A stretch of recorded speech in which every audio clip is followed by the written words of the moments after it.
What's up, guys? Welcome back to Cherokee Hacks Life. So instead of going along the path of talking about different health things that I'm doing and going along the path of talking about my recovery with my shoulder and stuff and other shit that actually I'm going through in terms of stuff that I've been putting out videos, I figured let me talk about a lot of the things that I actually do read on a regular basis that come across on the health side. I do have another channel that's basically just on newsy type stuff, but I also like reading news and information on health related items and scientific stuff that comes out on a regular basis. So I wanted to drop more of that knowledge on you now. Basically, let's kind of dive into this one real quick because I found this really interesting. If you guys have ever looked at a BMI index, you probably looked at it and said, what the fuck, am I really that obese? And you probably looked at yourself and said, no, I'm probably not that fucking obese. So a study out of the Royal College of Physicians, and this is in the UK, apparently they have a bit of an obesity problem. Similar to what we have here in the US, but they haven't caught up because we have some very fat people here in the US. Studied the BMI index, so to speak, or the obesity rate versus the mortality rate of individuals in the UK and across several different nations. And they wanted to come up with some sort of percentage that says if you're above a certain weight within the BMI index, are you actually more liable to die? Are you less liable to die? And it's very ambiguous in that it doesn't really state within this actual study if it's because you died because of a car accident. Did you die because of heart disease or heart failure? Did you die because you were fat? It just really looks at it if you were overweight. Did you die more often than a person that actually fell within the BMI index? Which I thought was really weird. It's a very, I guess, simplistic study in that sense. But overall, I guess if you look at the way you died and versus the way you actually lived your life, I guess there is some sort of correlation.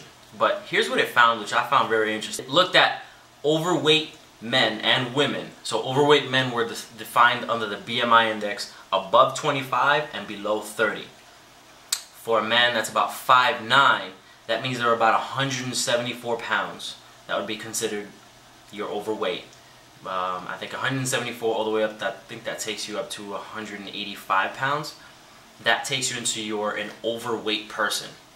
Now as I looked at this, I kind of said to myself, I was like, wait a minute, I'm 5'9", I'm 174 pounds. I sure as hell don't consider myself overweight. And one thing that I don't know if this study, and I tried looking for it really hard, was try to find out if they actually looked at individuals that were just more muscular and they happen to fall in that higher BMI index, because I know I do, and probably a lot of you guys do. If you're working out, you're building muscle, you probably fall in a higher BMI index, which is why BMI is fucking bullshit, than the normal individual that probably doesn't work out and falls within that nice little range of between 20 and 25 or whatever.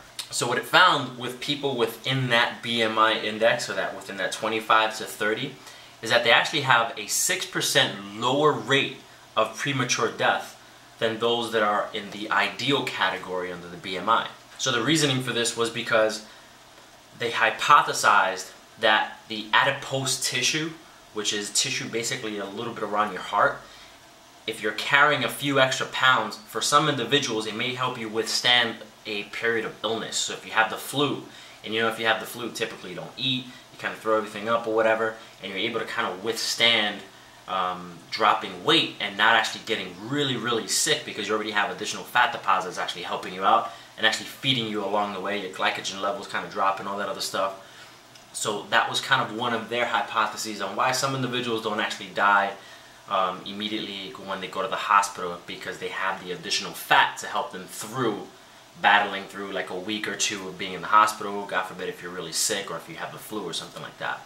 They also hypothesized that there might be a decline in the deaths from individuals that are slightly overweight because of advances in modern medicine. Now think about this for a second. It kind of makes sense.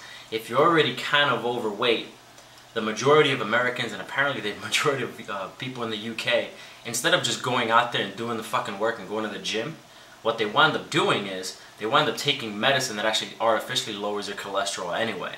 So they'll try to get lower blood pressure medicine, they'll get lower cholesterol medicine, all in an effort to try to stay alive longer and continue the same stupid habits that they've already been doing.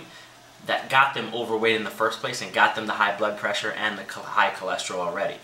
So there is a possibility that that's actually happening. Now, this in no way to me means that people should just go out there and just start eating whatever the fuck they want. There obviously are consequences of that. In fact, a couple doctors actually within this study that went out and countered the study said that this by no means should tell everybody that they should just go out eating fucking Twinkies, or if you can find a Twinkie since they're out of business. By no means start eating cakes and cookies and stuff and eating whatever the fuck you want to eat, because there are going to be consequences to that later on down the line. But it was interesting in my view that the actual study itself focused more on BMI and didn't focus as much on actually body fat percentages. Because BMI, again, to me is bullshit. If I weigh 175 pounds, I can tell you right now I'm about 11% body fat. I probably got down to about 10% before. You can't tell me I'm overweight. It just doesn't make sense. The reason I weigh more is because I have more muscle. And somebody that's probably bigger than me, probably my same stature, and just weighs more and just has more muscle on their body, that doesn't necessarily mean they're overweight. That just means that they have more fucking muscle, and muscle weighs more than fat. It actually makes you look better because you have more muscle. So I would love to see if they would actually do the same exact study, focus more on the body fat percentages of an individual, and see what the mortality rate is then, than focusing on the BMI. I think they went the easy route on this particular study and just focused on the BMI. So that was an interesting study that I found, guys. As always, if you guys like it, click like, subscribe, talk about it below, catch me up on Facebook. Catch you guys on the next video. Talk to you later.